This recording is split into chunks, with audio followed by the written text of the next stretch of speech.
بعد وہ اپنے اجداد کے اثاثے سے فائدہ حاصل کر سکیں۔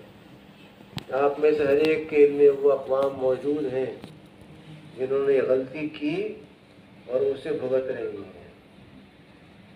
جو زبان جاوی انڈونیشیا اور ملیشیا میں روایتی طور پہ استعمال کی جاتی تھی، جس میں ان کے ساری تفاسیر علمی اثاثہ ہے، اس کو انگریز بہادر کے زیر سایہ رومنائز کر کے ایک طرف رکھ دیا گیا۔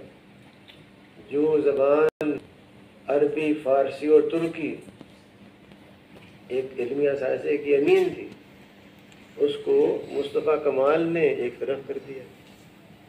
اور یہی آپ کے ہاں بھی اس وقت شکل پیش آ رہی ہے کہ 99.9% بچے اور بچیاں جن کے پاس موبائل موجود ہے، وہ جو بھی پیغام بھیجتے ہیں وہ اسی رومنائی زبان میں ہوتا ہے جو وہی سمجھ سکتے ہیں۔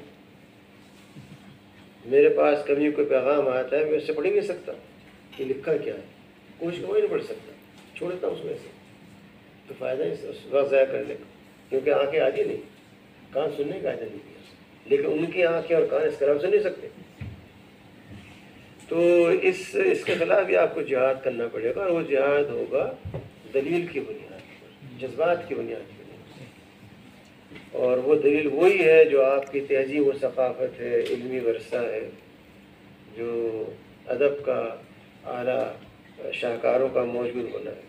تو مجھے امید ہے انشاءاللہ ہمارے ساتھ جو ٹیم موجود ہے اور جو پورے ملک سے ماشاءاللہ نوجوان اس میں شامل ہیں، یہ ادارہ اس ملک کے لیے اور اس زبان کے لیے، جو ہماری دینی زبان ہے، جو ہمارے دینی ورثے کی امین ہے، ان دونوں پہلوؤں سے نمایاں کارنامہ انجام دے گا، اور انشاءاللہ بہت جلد اس کے نتائج نکلنے شروع ہو جائیں گے۔ بے انتہا شکریہ، وحدہ رب العالمین۔